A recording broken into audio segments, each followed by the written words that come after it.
Et puis, ben, évidemment, j'ai tout laissé derrière puisque l'Église pouvait de toute façon pas me tolérer.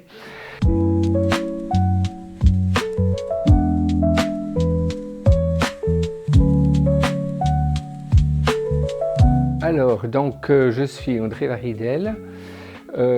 J'ai eu une première vie hétéronormée de laquelle j'ai 3 fils et 6 petits-enfants maintenant.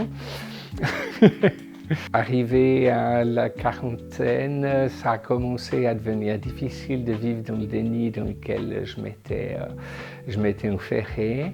Et puis, ben, c'est arrivé grosso modo à mes 45 ans que j'ai fait mon coming out, qui évidemment a été un tsunami du moment que j'étais dans une famille assez traditionnelle, dira-t-on, pour pas dire plus. J'étais et j'ai toujours été investi dans l'Église parce que pour moi la foi c'est quelque chose que j'ai rivé à l'ossature, si je peux dire comme ça. Et puis, ben, évidemment, j'ai tout laissé derrière puisque l'Église pouvait de toute façon pas me tolérer.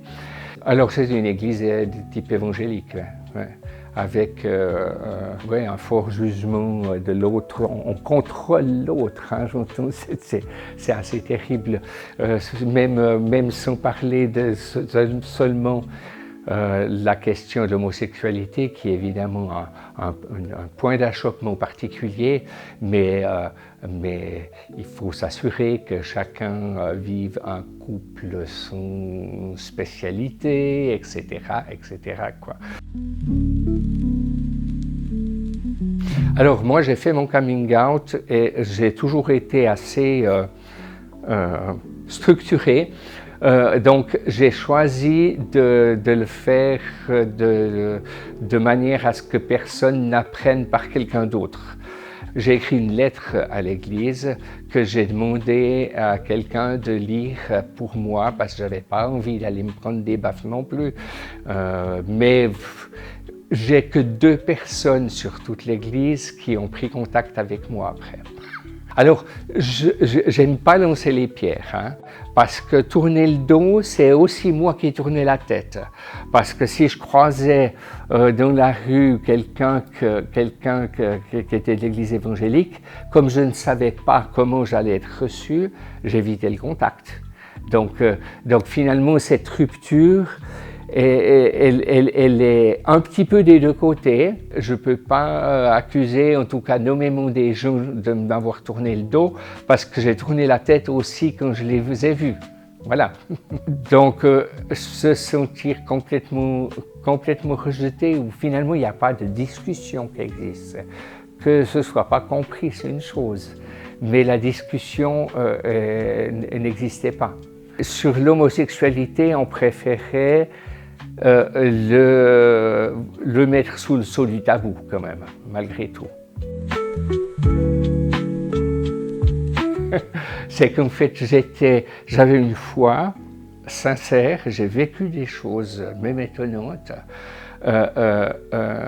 mais il y avait un gros conditionnement derrière. Aujourd'hui, par définition, je refuse toute forme de conditionnement. Mais ma foi, finalement, elle a survécu, voire même elle vit mieux aujourd'hui. Parce que c'est véritablement quelque chose qui vient de mon fort intérieur dans la rencontre avec le tout autre. Oui, alors je fréquente l'église réformée de Sion, qui est très ouverte. J'ai aucun souci, ils savent tous que je suis gay, que j'ai mon mari, même s'ils ne m'accompagnent pas très souvent maintenant. Mais voilà, c'est sans question, mais au sens positif du terme, c'est-à-dire que pourquoi on ferait la différence, quoi. Alors, avec ma famille, il y a eu heureusement des grands changements. Bon, déjà, mes fils qui m'avaient tourné le dos pendant quelques années. Maintenant, j'ai une heureuse relation avec eux, c'est nickel. Et puis avec mes parents, avec qui il y avait un contentieux déjà sur l'éducation aussi, parce que j'ai subi beaucoup de maltraitance, à peu près tout ce qu'on peut souhaiter qu'un enfant ne vive pas. Et je me faisais le deuil d'une quelconque réconciliation parce qu'ils étaient plus que nonagénaires et puis voilà, il n'y a peut-être plus la même souplesse. Jusqu'à Noël, pas l'année passée, mais l'année précédente, où juste après Noël, je reçois un message de ma mère qui me dit « André, il faudrait qu'on parle, je dois te demander pardon ».